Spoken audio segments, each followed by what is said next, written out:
we'll see how it plays out. Sean's done a great job, and Jazz, I think, is a good prospect too. So, but that's a typical story for young backs is that the blocking part's usually a little bit probably the biggest challenge. Somewhere in the last month or two, I heard an NFL player talking about the same thing, or an NFL coach talking about that's when guys get to the NFL, all of a sudden they got to learn how to block a little bit because it's paramount. It's critical if you're going to have a good passing attack. But he's doing a good job, and he'll be fine. Have you tried Swarm Beer yet?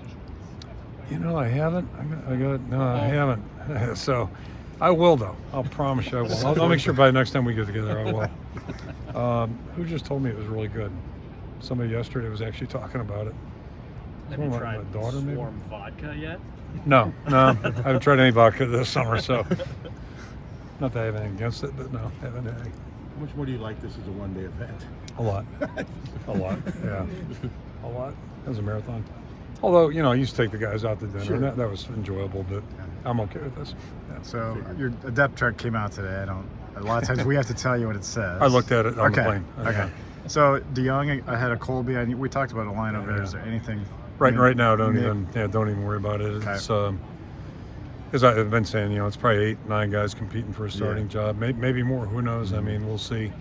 But that's part of camp. We're going to figure all that out. And the nice thing, don't really plan right now. Plan Connor outside. Just want him to kind of stay left-right guard. Whereas Nick can do both. He's got really, I think, good position flexibility.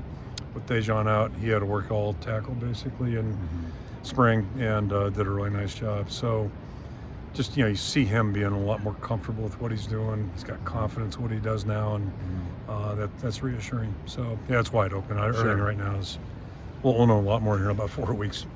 With the transfers, like Caleb Brown, Seth Anderson, they're not on the depth chart, but is that just sort of a reflection they got to I just haven't seen Caleb, spots? and Seth was out basically all spring too. So, and Dejan were out of bodies. He was out all spring too, I understand. But so it just, again, that's kind of the same thing. I think we know what we have with Nico, obviously. Yeah, and then I think Deontay's really done a nice job, and he's just got to stay on the field, which I think hopefully all his bad luck's done. And so I'm really curious to see how the rest of that stuff just comes out here, and I don't think we'll know those answers probably till late August as well. I certainly would expect Caleb to be in that mix, and wouldn't be surprised if Seth is, but it's got to happen organically.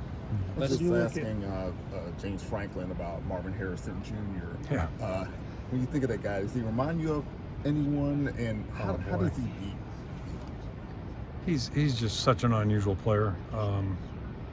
Start with his size. I mean, just to have his skill set, his precision, and be the size he is, it's pretty rare. And his dad, not even close size-wise, right? I mean, just not even close. But it's equally a really good player. I'm not diminishing him, but he's a rare player. Just a rare player. It's tough defending him. Kirk, Noah originally was supposed to come here and release a statement about being involved in some way with the gambling investigation. Was your expectation that it would all be concluded by now, or why did he come and have to pull out? Yeah, I mean, we learned at different stages what was what and all that. So, first thing, I hate picking 3 players. I absolutely hate it. Survey the player council, survey the staff, and then just kind of go with the results. But yeah, I really didn't anticipate a big deal, and I think he just didn't feel comfortable. We as coaches were pretty much out of all this, other than we got some information, and because it's really about the law firm that's working with the players and then the NCAA. So it's information's been pretty sporadic. But anyway, long story short, he just didn't feel comfortable because he is under investigation, as are several other guys. And the thing again, I understand the rule. We're all about not condoning gambling for college athletes, especially on college sports. It's a real opportunity here to, again, let's maybe revise our thinking or re-examine what we're doing. But, I'll share the humanistic side of things. Like, Noah's one of our best guys. And this poor guy was really feeling badly last week, like really badly. Feels like he let his team down, etc. And, my wife's mad because, this guy hasn't done anything. There's no criminal offense here. He's 22, 23 years old. He hasn't hurt anybody, hasn't done anything wrong. So to see him feeling the way he was feeling, it made all of us, feel badly. And just hate to see a guy go like that. And again, I'm not. If you gamble, you gamble. And I don't know the extent of all that stuff, but it just really kind of was. It's been an education for me, just examining. Okay, what are our policies versus what world are we living in right now? And I'm very hopeful that the NCAA is really going to take this opportunity to re-examine the approach moving forward, much like they've done with drug testing. Yeah, you got marijuana legal in how many states?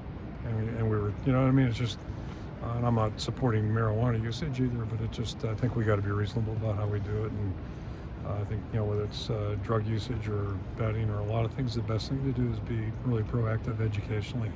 That's how I feel about it. And the other thing I'll just throw on the works again is like there's 49 states. I don't think there's college football in Alaska, but there's 49 states where there are.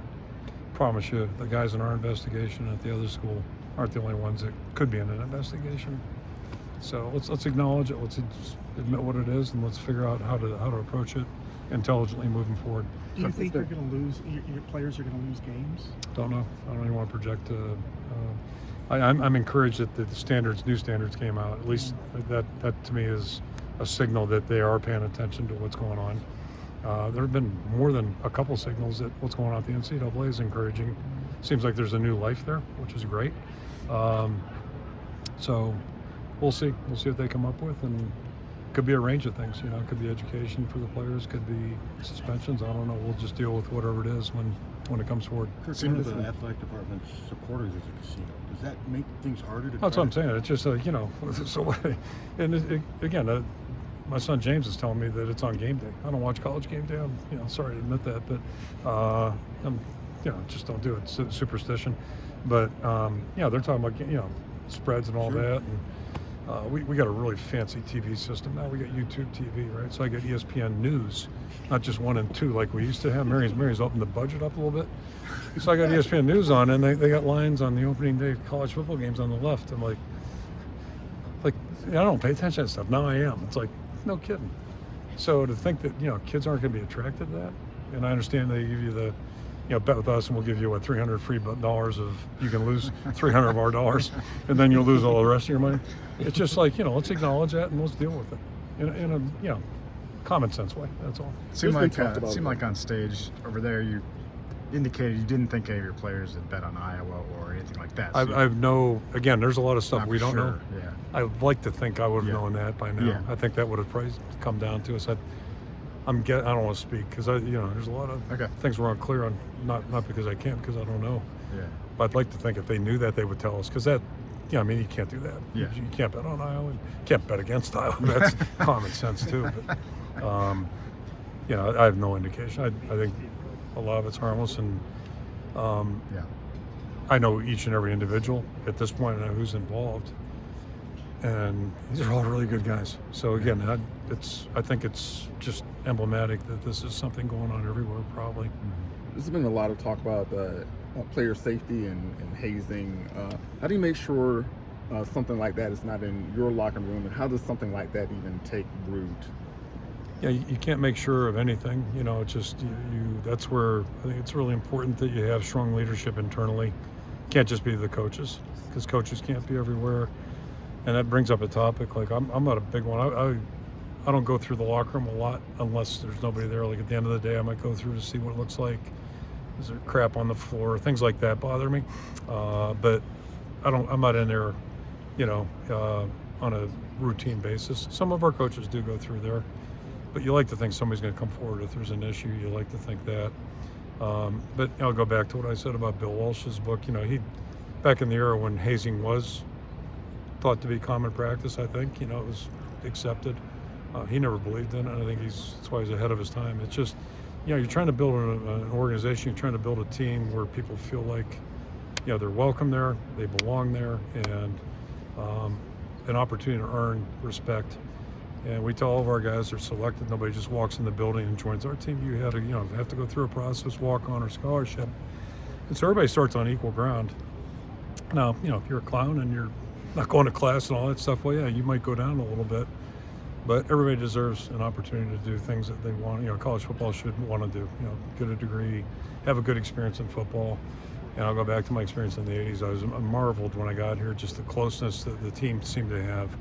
I've got theories about it because so many guys were from out of state. I just think everybody understood like it was important to get guys, involved right away. But it was that way. And again, just, wintertime we brought 11 newcomers in. 2 were high school players, 9 guys that weren't. And, I think there's a reason they transitioned so well because our guys welcomed in the program and they treat them like they've been with us for even, guys that weren't here, played somewhere else 3 years. Hey, you're on our team now, you're one of us, and here we go. Well, to your point, like if somebody's being a clown, as you said, and players, their teammates want to have accountability. Yep. How did they accomplish that without devolving into something like that? Well, I mean, it's just, you got to have strong leaders. And to me, leadership is if I'm watching a guy do something that I know is not right, and I'm going to talk to the guy about it. And then if that's not successful, then, let somebody else know who can do something about it and correct it. And, we're trying to always build that. That's a continual process internally. Nobody's ever got it done 100%, but I just think winning teams, winning organizations understand what's good and what's bad. And there's nothing, I just can't understand what would be helpful making somebody feel like, they've got to do something stupid to join our team. Like it's hard work. What we do is hard work. That's the test. Like, can you do that hard work? Are you willing to do it? Obviously, older guys do it better than younger guys, but it's it's just I can't imagine there's a coach in the world that really would approve of hazing. I just can't imagine it. Maybe I'm naive, but I don't think any of us are trying to do it. We're trying to build teams and create a sense of, hey, you're part of this. And when I say clowns, I'm talking about doing stuff that like anybody can do. We could recruit anybody off the street, or my sister could go to class, show up for a medical appointment. Just do things like you're supposed to do. And as simple as that sounds, I coach in pro football. It's not always that simple. Some guys, they just don't take care of like the things that everybody can do, and that's just being a good teammate, taking care of business. Do you have a timeline on when you think this, or have been alerted to when there? I'd be throwing darts, but obviously hopeful earlier in August than later in August. But I have no idea what the process is in front. So it's pretty much out of our hands at this point. But it will be August. I hope. I mean, Okay. It doesn't do it. Now we are talking about, that's a discussion of what happens. We don't hear anything. How can a player play? I'm not an expert on this, and hopefully we don't get to this point where I need to know it, but I would assume if you play a player who ends up getting suspended, I don't know if you end up forfeiting. Yeah, So my guess is you have to hold them out based on what I saw this spring. I hope we're not in that situation. 2 more questions. Yeah.